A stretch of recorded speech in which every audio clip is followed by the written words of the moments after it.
Hello students, welcome to my channel Learn with me #DAV Studies. So today we are going to complete our chapter by doing the topic life in temperate grasslands. So now let's start reading. ठीक है? And I'm repeating this thing कि if you guys have any doubt in the videos, please do comment. ठीक है? So that I can explain you your queries in the separate video. In temperate zone where climatic conditions are moderate, the grasslands are more common.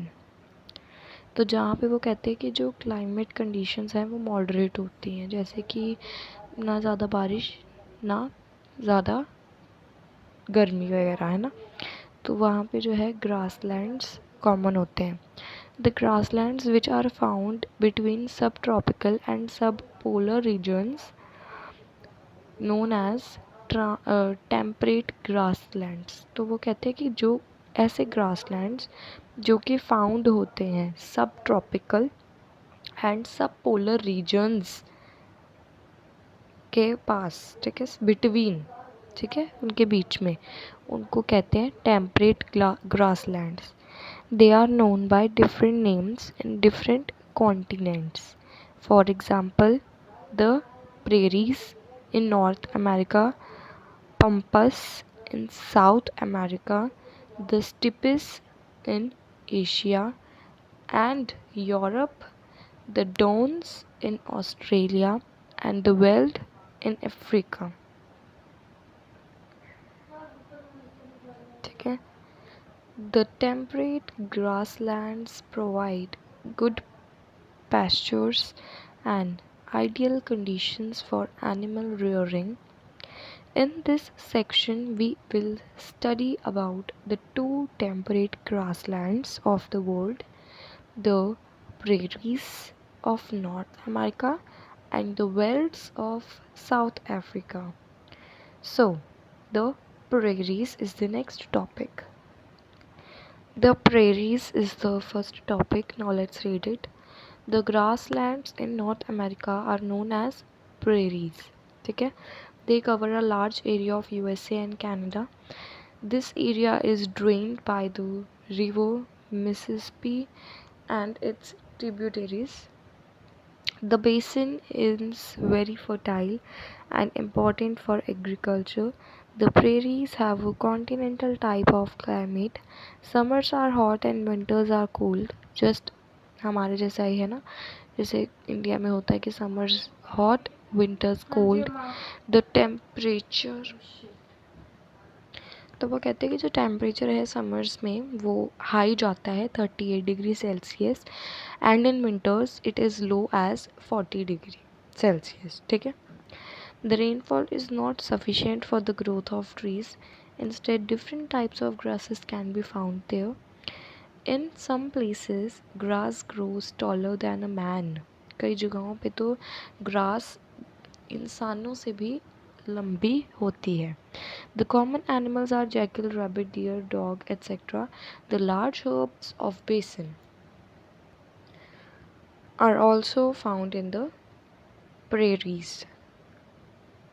तो ये जो animal है bison, ठीक है, ये बिल्कुल जैसे याक लगता है ना बेटा, जस्ट बिल्कुल वैसा ही सेम टू सेम लग रहा है, राइट. एंड ये है रांच इन अमेरिका. ओके, सो हम डू यू नो बॉक्स पढ़े एंड उसका आगे का. So do you know box में लिखा है mixed farming means the growing of crops and rearing of animals at the same farm. तो मिक्स्ड फार्मिंग किसको कहते हैं कि जब हम क्रॉप्स को भी ग्रो करें और एनिमल्स को घुमाने लेके जाएं खाने के लिए. रेयरिंग मतलब चरने के लिए लेके जाएं, खाने पीने के लिए, ठीक है, घुमाने के लिए सेम फार्म में, ठीक है, उसको कह देते हैं mixed farming. Now let's read this. A large part of prairies is now being covered into agriculture land. The main crops are wheat, corn, oat, etc. The farms are big in the size and the work is mostly done with the help of machines. This type of farming is known as extensive farming. तो अब extensive farming का क्या मतलब है? तो यार saying कि जो क्रॉप्स जैसे कि wheat, corn, oat, the farms are big in size in the world is mostly done with the help of machines. जो फार्मर्स हैं काम को मशीन से कर रहे हैं अब, तो उसको हम क्या कहेंगे? एक्सटेंसिव फार्मिंग कहेंगे। In this method of farming, modern methods of cultivation are highly yielding variety of seeds are used. Hence, prairies have become famous as the granaries of the world. तो वो क्या कह रहे हैं कि इस मेथड ऑफ ये जो मेथड है फार्मिंग का, modern method of cultivation and high yielding variety of seeds are used. इसमें हाई यील्डिंग वेराइटी के सीड्स यूज़ किए जाते हैं। Hence prairies have become famous, और जो प्रेरीज है वो फेमस हो गया है ग्रैनरीज ऑफ द वर्ल्ड की वजह से। The population is mainly concentrated around wheat growing areas or rivers. The prairies are very well connected with all modern means of transportation. Due to increase in population in the recent past, the grasslands have been cleared for agriculture, construction of transport routes, and settlements. This has resulted in serious problems of soil erosion leading to drought conditions. तो वो कहते हैं कि जो population है ना वो ज़्यादा कंसंट्रेट कहाँ करती है, ज़्यादा घर कहाँ बनते हैं? जहाँ पे वीट ग्रोइंग एरियाज़ में बन जाते हैं और जहाँ पे रिवर्स आसपास हों। हमने जितना भी पूरा चैप्टर पढ़ा है तो हमने देखा है कि ज़्यादातर लोग जो अपना घर है वो रिवर्स के आसपास बना रहे हैं, है ना। तो यहाँ पे हमारे पास पहला एरिया ऐसा है कि जहाँ पे वीट ग्रोइंग एरियाज़ में भी बना लेते हैं, रिवर्स में भी बना लेते हैं। तो कहते हैं कि जो प्रेगरीज है वो बहुत ही अच्छे से वेल कनेक्टेड है किस चीज़ों के साथ? सारी मॉडर्न मीन्स ऑफ ट्रांसपोर्टेशंस के साथ। तो वो कहते हैं कि जैसे जैसे पॉपुलेशन इंक्रीज़ हो रही है रीसेंट पास्ट मतलब थोड़े टाइम पहले, कुछ टाइम पहले, तब ग्रास लैंड जो है क्लियर कर दिया गया था। किस चीज़ों के लिए? एग्रीकल्चर के लिए, कंस्ट्रक्शन के लिए। किस चीज़ की कंस्ट्रक्शन के लिए? ट्रांसपोर्ट रूट्स, जैसे कि उन्होंने रोड्स बनानी थी इसके लिए, और लोगों के घर, सेटलमेंट्स इसके लिए। This has resulted in serious problems of soil erosion. तो वो कहते हैं कि ये प्रॉब्लम जो है ना वो रिज़ल्ट किया है किस चीज़ में? सीरियस प्रॉब्लम्स ऑफ किसकी? Of soil erosion leading to drought conditions, जिससे कि ड्रॉट कंडीशंस हो रही हैं, जिससे कि सूखा पड़ रहा है। ठीक है। Next topic is the fields.